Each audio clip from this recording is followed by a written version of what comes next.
Ladies and gentlemen, welcome back, and I have to say, the last decade has been about 10 years? I actually first got into board gaming about 10 years ago to the day, and it's been a wild and bumpy ride. I don't know how much of my money I've actually spent on this goddamn hobby, but I'm pretty sure a drug habit would have been cheaper. So about this time of year, people are starting to do their best of list for the year. I'm gonna forego all that, but I'm gonna go for the best of the decade. The best board games of the last decade. So we are going from 2010 to the end of 2019. We're not gonna include 2020 because that's for next decade. Now, there are literal dozens of games that have come out in the past 10 years, so narrowing it down to just 5 isn't going to be enough. So I'm going to narrow it down to 5, but not tell you why they're the best games of the past 10 years, but specifically what they have done best in the past 10 years. Now, we've already talked about this in the Christmas chair, but let me remind you, there is no arguing with this list. I do not care about your opinion. These are objectively the best games to come out in the subjectively the best 5 games to come out in the past 10 years. 5 games, 10 years, 10 years, 5 games, 10 years, 5 games. I'm not gonna mess that up too much often. Now, these will be in no particular order with the exception of the number 1, because I do believe there is a best game in the last 10 years, and we will get to that when we get to that. All right, so we start our list with a game from a game that they tried to reprint with a different theme, and your boy said no. That is Discworld Ankh-Morpork. This game is an area control game with hidden roles and a wonderful theme, and even the people who don't really know the theme love the theme. What this game did the best was to get people who don't like board games to like board games. It's one of those games that you sit down and you look at and you completely, fully understand, you tell everyone what the responsibility is, and then you just go. It's so good. They tried changing the Discworld theme to some generic England, Victorian, dirty thing, and it's not the same. I once had this game in my possession, and if you set it free and it comes back, it's yours. If not, it was never meant to be. But when it finally came back, it was $200 at a half-price books, and I'm not gonna do that. Jumping forward a little bit to Never Be Royal, we have Eldritch Horror, and all of its many, many expansions that I do have. This is an Arkham game by Fantasy Flight, and Fantasy Flight, I understand, is a bit hit or miss, but when it comes to the art, there's no denying this is a beautiful game. And what this game does better and the best than any other game in the past 10 years is scope. This game has you traveling across the globe to search for clues and do the things, and it really gives you a sense that the world is huge. Not like in Pandemic where you're like, I want to drive from Shanghai to San Francisco and it'll be quick. No, you really feel that you are really traversing the globe, and this is the only game that I will play with literally anyone.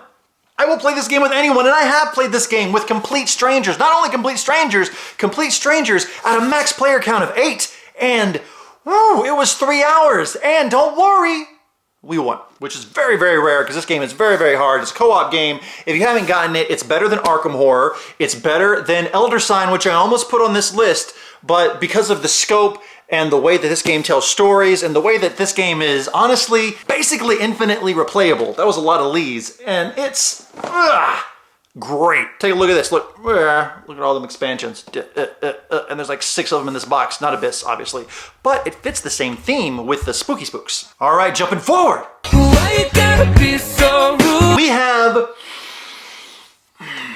It's kind of a re-implementation of an older game, so it might be a little bit of a cheat, but I don't care because One Night Ultimate Werewolf is one of the best games of the past 10 years. One of the top 5. What this game does better than any other game is it gives you the ability to lie to your friends. I almost put Resistance on the list because Resistance is phenomenal, but that game ended up being one of those games that used to be a beautiful, beautiful celebrity, and then they just kind of maybe got their lips done, and then got the cheek implants, and maybe just went a little too far with the plastic surgery to the point it wasn't even recognizable to the original reason you fell in love with it, which is why that game is gone. It's been replaced with Patriots and Redcoats. Is that the one that I replaced it with? I don't know, there's a video on it. But this right here, the best way to lie to your friends, and what I think is the best way to get people who don't normally lie and don't like to lie into the feeling of the game, is that everyone has a responsibility and everyone knows something at the table that the other person does not know. Instead of in the Resistance where two people are the bad guys and everyone's just a boring good guy except for Merlin and an assassin, that game doesn't really give the regular people a lot to do. In this, it gives everyone plenty to do, and then you can deduct and you can really play off what other people do know and don't know. And if you're the werewolf and you win solo, it is one of the most satisfying feelings in gaming of the past 10 years. But this one is the best way to lie to your friends in the last 10 years. Full stop. Ladies and gentlemen, I want to take you back to when the world was supposed to end and John Cusack was running away from a winter storm. A while back, I did a video on what I consider to be a perfect game. And why is a perfect game not the best game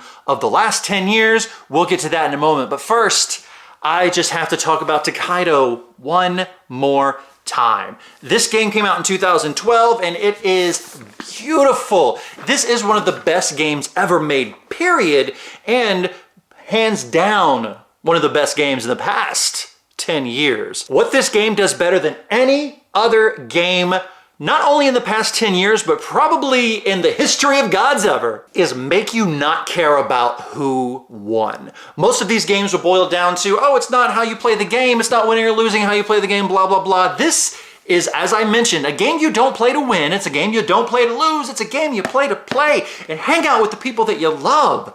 That's what this game is, and you should play it. It's fucking everywhere. They just did the Kickstarter for the sequel to this, and I'm all over that.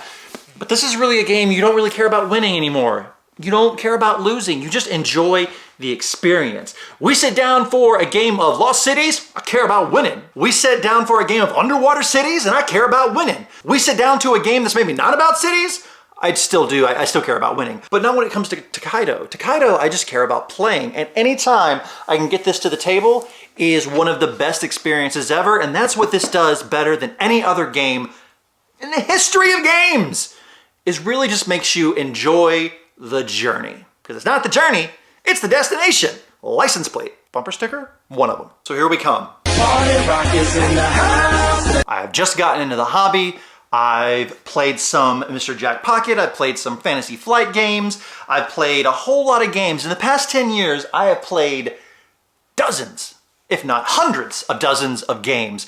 Everything from living card games like Android and the Lord of the Rings card game, Robinson Crusoe, just all of these wonderful, wonderful games like Dungeon Pets. It's just been a wonderful experience and I've really, really enjoyed my time with the hobby. But one game has followed me from the very beginning to the very now as the best board game of the past 10 years, and that can be summed up in 2 words, 3 words, maybe 2 words and one of them has a hyphen. Tiny Top Hat.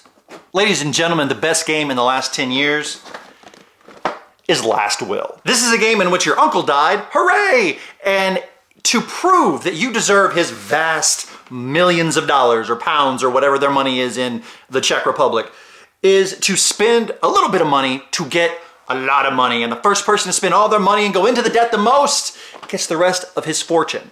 This is a worker placement game, action selection game, stock market game, tiny top hat game, all in one. Any game that you can take a horse to the opera has got to be the best game in the last 10 years. This is a game that I have played dozens of times. I've loved it every single time. There was an expansion for it and a spiritual sequel, but I never got into that because I think the base game as it stands is wonderful. Is it perfect?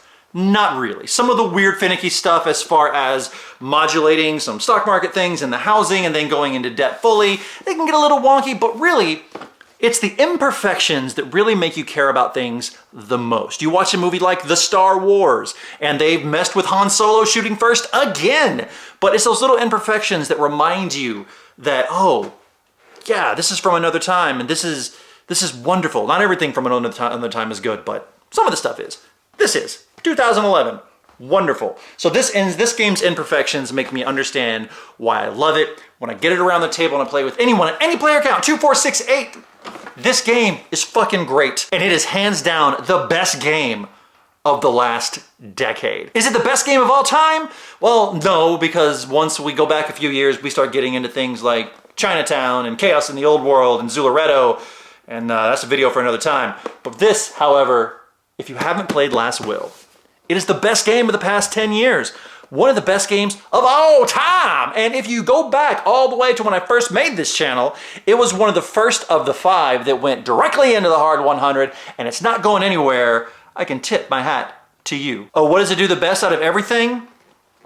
Remind you why you love board games, and remind you why you got in the hobby, and more importantly, it reminds you why you stay in the hobby.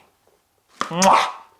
Dusty. So ladies and gentlemen, thank you so much for joining me on this trip down memory lane of the past 10 years. And I hope next decade is better than this one and the last decade was worse. Ladies and gentlemen, have a great end of year. Thank you for joining me. I just found out that my channel has been watched for 69 days. Nice. It's wonderful. Hours whole time. I got my little year in review thing. Pretty cool. So thank you so much. I hope you and yours are well. Enjoy the rest of the year. Thank you for joining me. Go play some games. Tell some people you love them.